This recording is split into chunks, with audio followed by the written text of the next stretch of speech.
Good morning. Welcome to this Sunday edition, August 2nd, 2020, of the Weather Guru's Hurricane Analysis on Tropical Storm Isaias today. Well, just as expected in the 5 a.m. advisory, Tropical Storm Isaias continues to weaken as it moves inches ever so closely towards the South Florida coastline. Once again, this is exactly as I predicted last night. The Hurricane Center had said that it was supposed to intensify as it was moving over the warm Gulf Stream waters.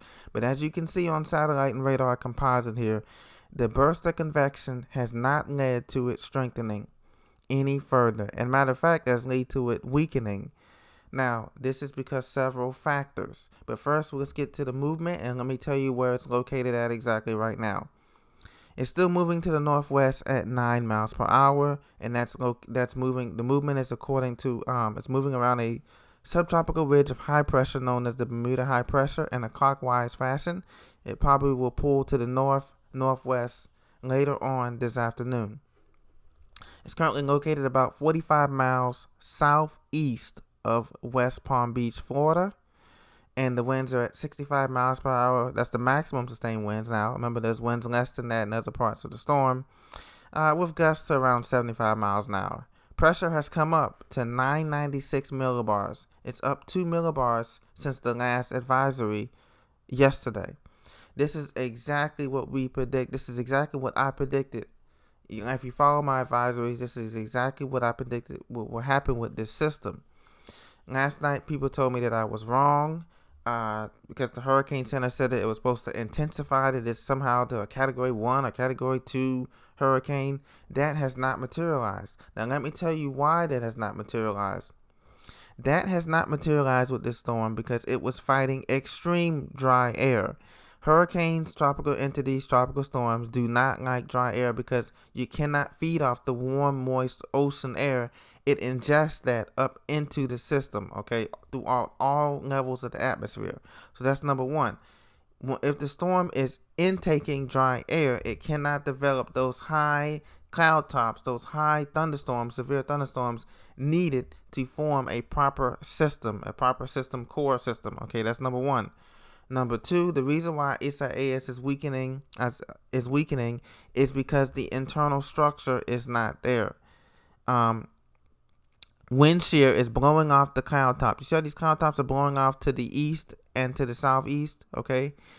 So the storm doesn't have a good outflow pattern either, okay? It cannot develop a center core, and it doesn't have a good outflow. In order to have a strong tropical storm or hurricane, you have to have both inflow and outflow, like an engine, okay?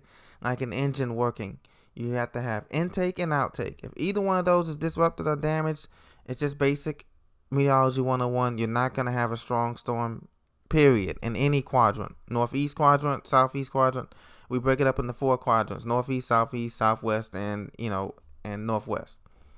So because of that, Isaias is struggling. The Hurricane Center pegged the winds at 65 miles an hour.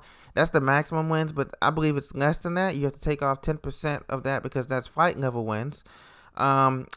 And the hurricane hunters that went in there said they found flight level winds maximum of 67 knots, but a peak believable surface winds of 51 knots. So the winds could be around 50 miles an hour. Really, if we're really honest with ourselves with this system, they're saying that some tropical storm force winds could reach the coast by later on this afternoon, and that could be believable because tropical storm winds start at 39 miles an hour.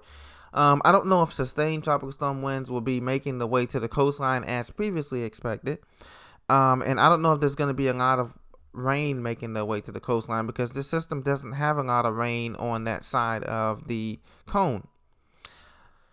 So the hurricane warnings have been dropped, and it's only tropical storm warnings for the Florida, Georgia, South Carolina coastline now as the system approaches the coast. Now you can see the wind history of this thing. Coming up through the Bahamas. This red indicates the hurricane force winds. It barely had hurricane force winds, and the hurricane force winds it did had only extended out, as you can see, only in a band of about 20 miles from the center, what was the center.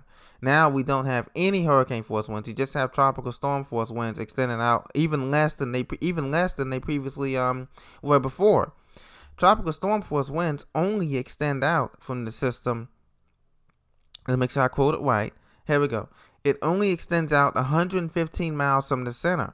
So remember, if you remember yesterday, they were telling us in the Hurricane Center, and the experts were telling us that it was extending out this big 270, 280 miles from the center. Well, that has been reduced, okay, because they figured out the system is not strong in all quadrants, and it is weakening tremendously.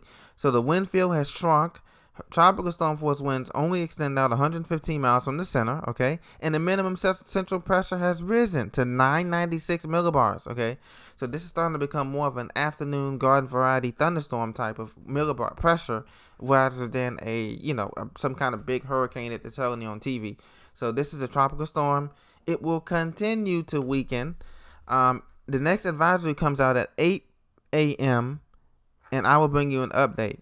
And I believe that they're going to find even weaker winds or moderate winds around there. So it will weaken. It will continue to weaken. The pressure will continue to rise. There will be no magical strengthening of this system as previously forecast by the Hurricane Center and other places, because the system is going to be picking up. So now we can see this motion here. It's going to continue to get close to the coast.